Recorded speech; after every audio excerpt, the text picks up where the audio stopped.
নমস্কার বন্ধুরা, আমি কবিতা। আমার রান্নাঘরে আপনাদের স্বাগত। আমি আবারও চলে এসেছি একটা নতুন রেসিপি নিয়ে। চলুন রান্নাটা শুরু করি।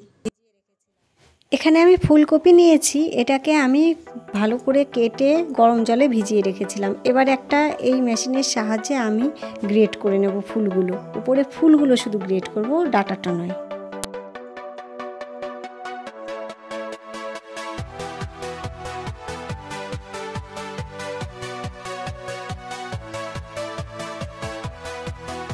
এইভাবে আমি পুরো ফুলগুলো গ্রেট করে নিয়েছি আর ডাঁটাগুলো আলাদা করে রেখে দিয়েছি। এবার একটা কড়াই বসিয়েছি, আমি কড়াইতে দিয়ে দেব 1 চামচ রিফাইন্ড অয়েল।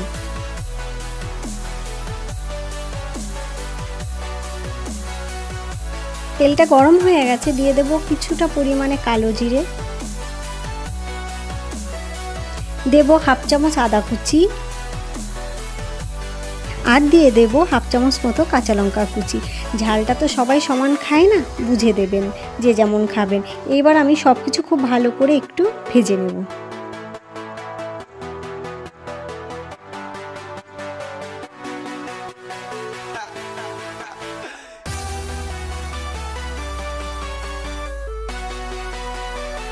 এগুলো খুব ভালো করে আমি ভেজে নিয়েছি। এবার দিয়ে দেব 2টো গাজর আমি গ্রেট করে রেখেছিলাম, এগুলো দিয়ে দিলাম।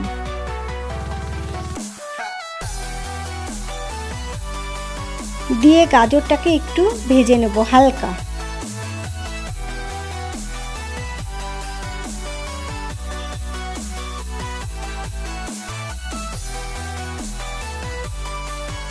এবার এখানে দেব অল্প পরিমাণে হলুদ গুঁড়ো আর দেব স্বাদ অনুযায়ী নুন, দিয়ে আরও একটু গাজরটাকে ভেজে নেব।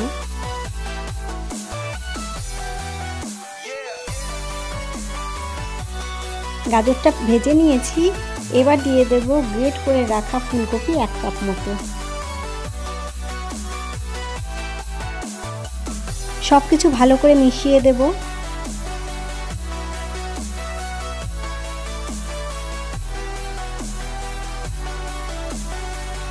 ফুলকপিটাও গাজরের সঙ্গে একটু ভালো করে ভেজে নিতে হবে।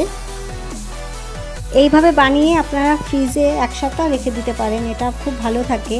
তখন এটা বানানো থাকলে চটজলদি বানিয়ে নেওয়া যায় এই ব্রেকফাস্টটা, আর দারুণ টেস্টি হয় এটা। আর বন্ধুরা, আমার চ্যানেলটিকে অবশ্যই সাবস্ক্রাইব করবেন। এটা ভাজা হয়ে গেছে, এখন দিয়ে দেব 2 চামচ মতো ধনেপাতা কুচি।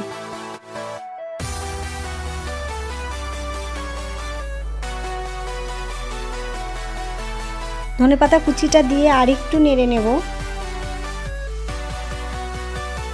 পুরটা তৈরি হয়ে গেছে, এটা আমি নামিয়ে ঠান্ডা করতে দেব।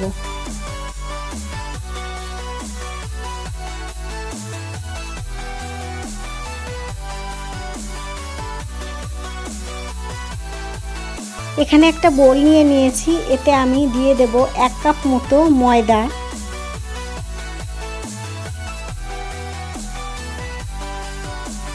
আর দেব 1/2 কাপ মতো চালের গুঁড়ো।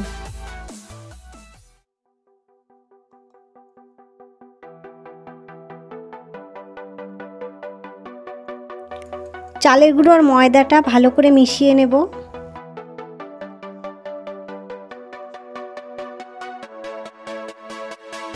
এবার দিয়ে দেব অল্প একটু নুন,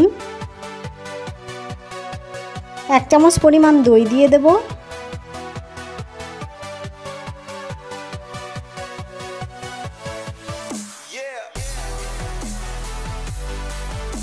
এখন এটার মধ্যে অল্প অল্প করে জল দেব আর মেশাবো। একবারে পুরো জলটা দেব না, অল্প করে জল দেব আর মেশাবো এটাকে।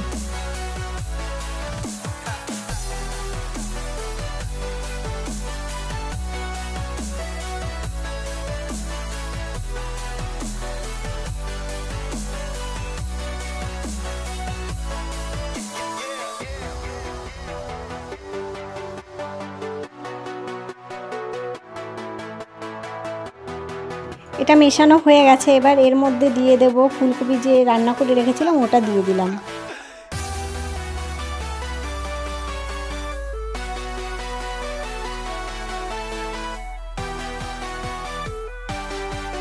দেওয়ার পর খুব ভালো করে এটাকে মিশিয়ে নিতে হবে।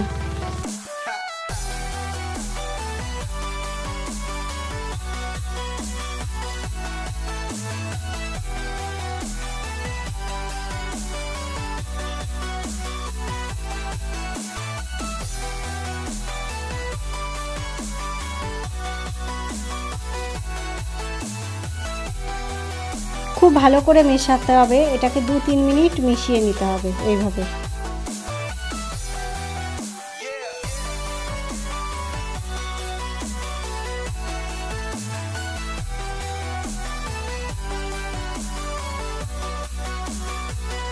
এখন একটা ফ্রাইং প্যান নিয়েছি আমি, এখানে একটু রিফাইন্ড অয়েল ব্রাশ করে দেব। এখানে তেল একদম কম লাগে, অল্প একটু তেলেই হয়ে যায়।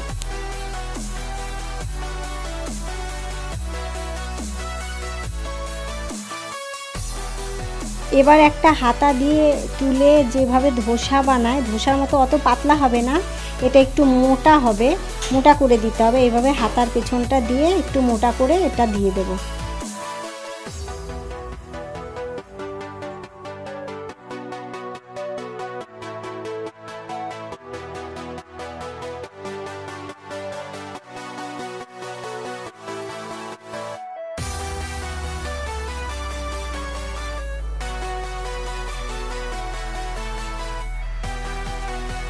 এখন 5 মিনিটের জন্য এটাকে ঢাকা দিয়ে দেবো। এই সময় গ্যাসের ফ্লেমটাকে মিডিয়াম রাখতে হবে। 5 মিনিট হয়ে গেছে, ঢাকনাটা খুলে দেব।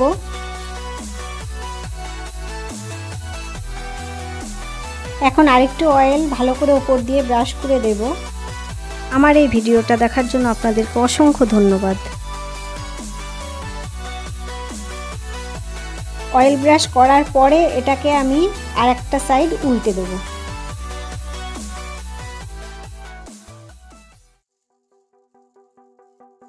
উল্টে দেওয়ার পরে আবার ঢাকা দিয়ে দেব 3 মিনিটের জন্য।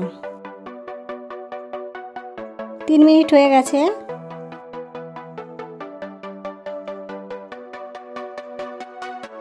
এখন এইভাবে চেপে চেপে একটু ভেজে নিতে হবে, একটু হালকা ব্রাউন কালার হবে, এইভাবে ভেজে নিতে হবে।